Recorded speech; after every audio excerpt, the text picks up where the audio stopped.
What's going on, everyone? Talen here, and welcome to another character showcase video. Alright, so today we're going to be looking at Wong here. I kind of saw him on the roster and I was like, you know what? Wong, I remember really liking him when his uniform came out, so I wanted to revisit him. So we have Wong here with his Marvel's Doctor Strange 2 uniform, movie uniform that is. So yeah, let's go ahead and take a look at the character and my build, and then we'll hop into some content. So we don't have any Urus on him, so he is pretty bare bones, but if I remember correctly, if we go to the details here, yeah, we're pretty much maxed out on everything that we needed, so that is good. We have our attack speed, crit rate, crit damage, our ignore defense, and our skill cooldown. Everything maxed out, so I mean, we could maybe dump some stuff into dodge with Urus, or I mean, definitely get energy attack out of it if we want to, but overall, we don't really have a ton that we can add for Urus there. So skills, we have everything leveled up except for the first skill.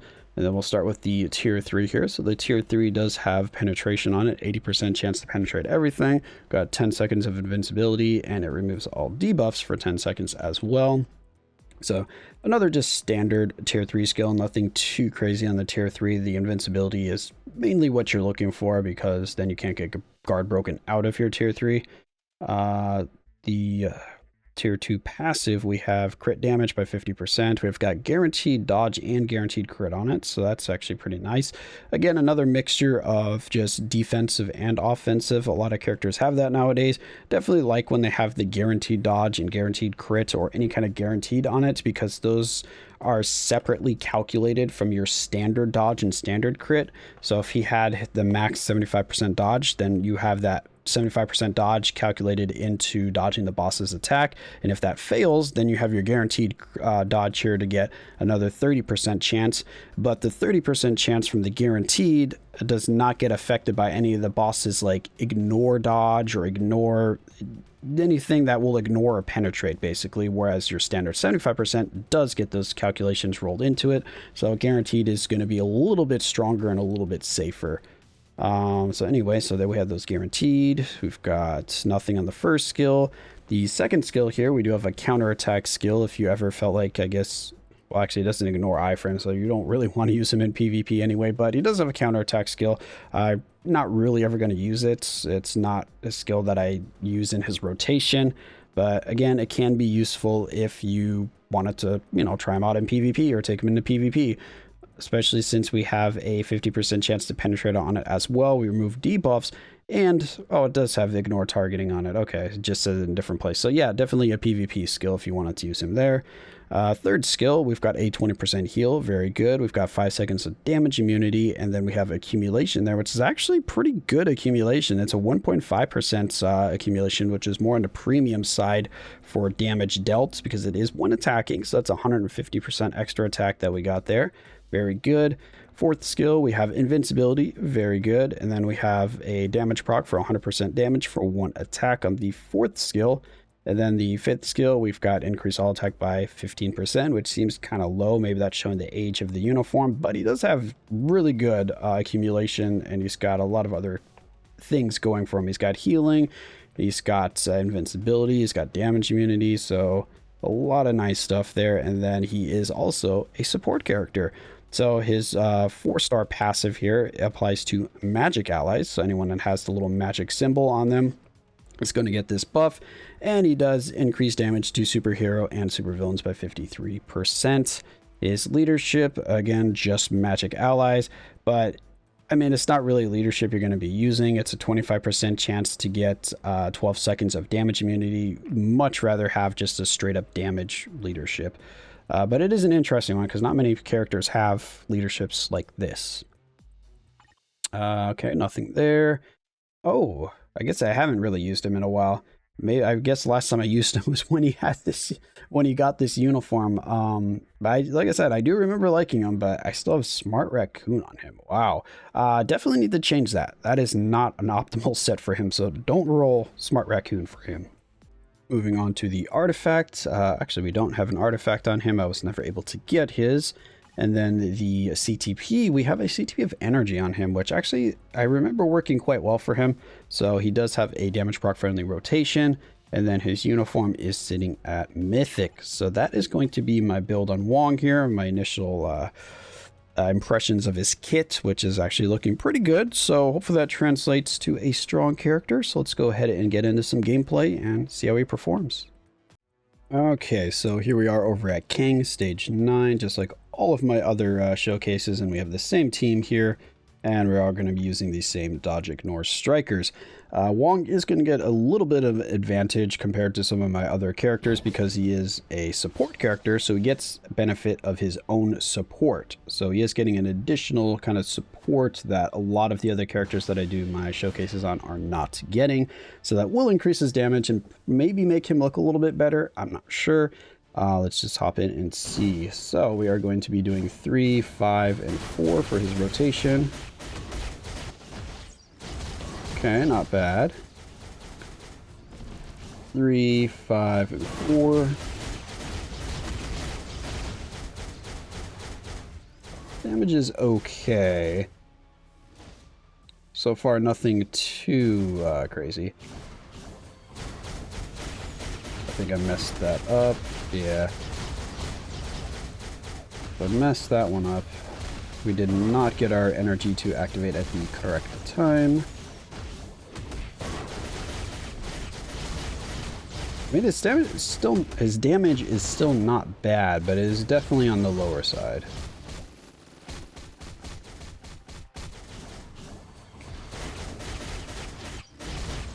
He gets a nice burst of it at first. No. Well, that did not work out. I was going to say, he got to the phase change within a minute, so that's actually enough to see his viability. And so, what? We didn't get the... Hold on, I want to get the tier 3 though. But he did get the 52 bars within a minute, so I'm actually pretty happy with that.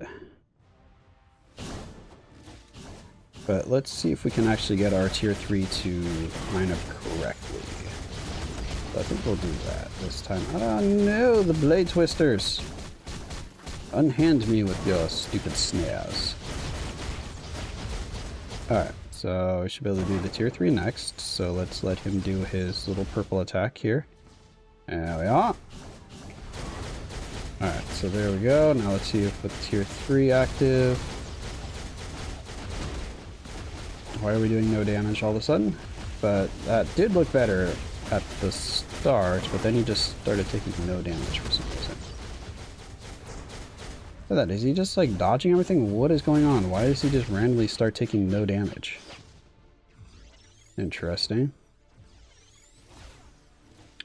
Yeah, so Wong is looking kind of like a glass cannon. Which one of these is...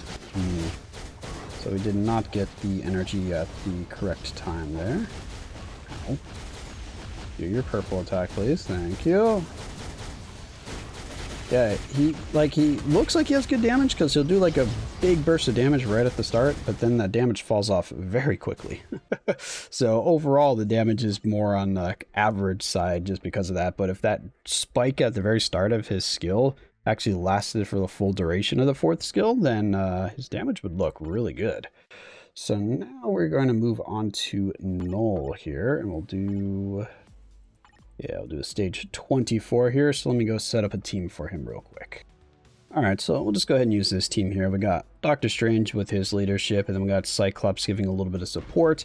And I do like having, of course, the dodge ignore from Doctor Strange here to mitigate the fact that we don't really have any dodge ignore strikers. Alright, so let's see what Wong will do here.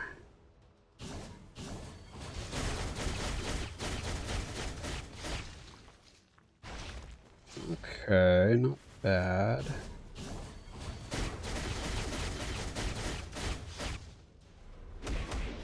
Actually, his 4th skill just has a really short animation, doesn't it?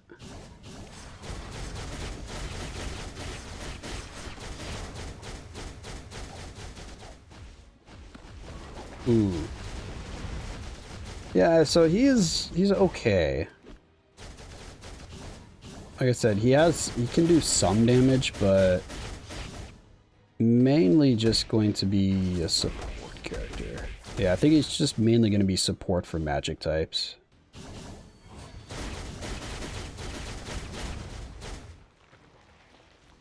Alright, got stunned right out of that. Fantastic. I mean, that looked better, but yeah, his fourth skill animation is just, I guess, a little bit too short for a, whatchamacallit, for a energy. Actually, all of his other skills are short animations as well. It's mainly only the tier 3. Once you use that one, you actually get, like, extra damage after the fourth skill is kind of ended. Because, see, the fourth skill ends, and then the kind of disc that he throws around with the fifth skill is already over as well. So, you know, you're not actually missing out on much. He just needs a little bit longer of a skill animation so that he gets some more time to do damage, and then I think he would be a lot better. Yeah, because see how short that is?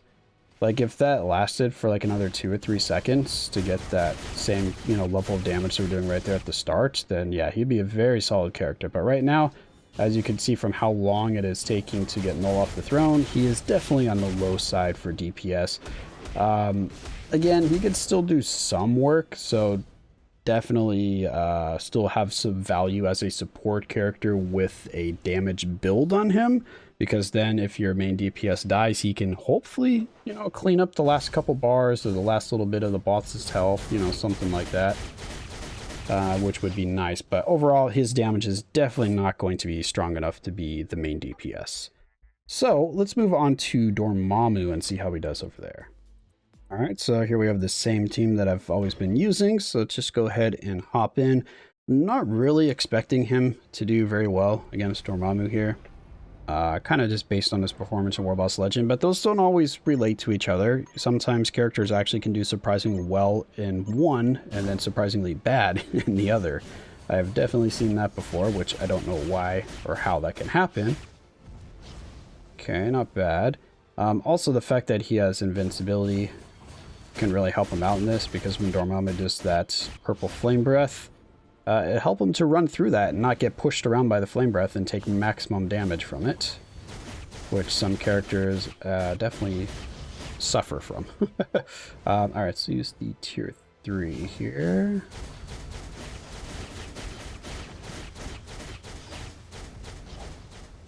I mean, damage is not bad, but again, it's not great. Oh, and the... Interesting. So, the residual... very delayed damage from the tier 3 can actually trigger our energy on the second, you know, rotation of it. That's a little annoying, because it procced it early before I even started my rotation.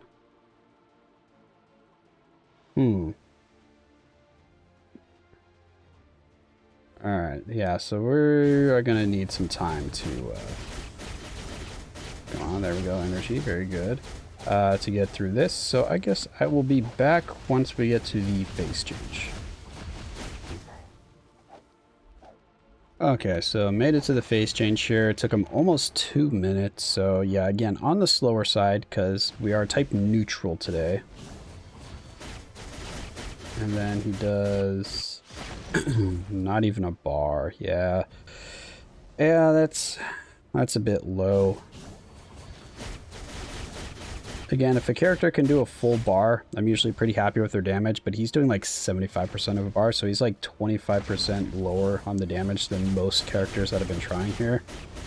So yeah, definitely on the lower side of damage. So definitely below average. Let's see what the tier 3 adds to it, if anything. They gave him a full bar that time with the tier 3. But yeah, oh, hold on, there we go. Oh, we have some of the tier 3 still going. Okay. I was going to say, that actually looked quite a bit better.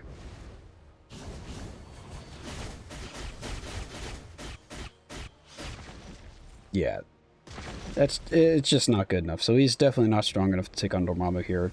Definitely just looking like only a support character to me. With, like I said, the added bonus of being able to do a little bit of damage for if your DPS dies, you might be able to kind of pull through if the boss has like 2 health bars left or 3 health bars left. He might be able to kind of clean up, but again, not great. I would only be using him as a support character. So that is going to be Wong. Let's go ahead and wrap that up. Yeah, so that's Wong. Again, just a support character. He's got below average damage. He can get the job done, I guess, if you need like a few bars worth of damage done at the end of it. Definitely if we have a discount for CTP removal, I might go ahead and remove this CTP from him and just give him like an insight or something like that. But then again, I don't even use him really much as a support. I mean, I guess there are some strong magic characters, but I tend to just use like general support characters. I just support everyone from a class like supervillain or superhero. So yeah, he's just, I don't know. Like I said, he's just kind of fallen below. He has like a good kit though. So if he just did like a little more damage or a little more damage, or had like a longer skill animation to allow him to do more damage, he would do a lot better because he has accumulation. He's got invincibility. He's got damage immunity. He's got a lot of stuff going for him. It's just not quite enough. He just has too low either base stats, or just his individual hits are just not doing enough damage. Anyway, that is going to be Wong here. Let me know if any of you still use Wong and in what capacity, but that's going to be it for this video. Hopefully you enjoyed, and of course I will catch you in the next one.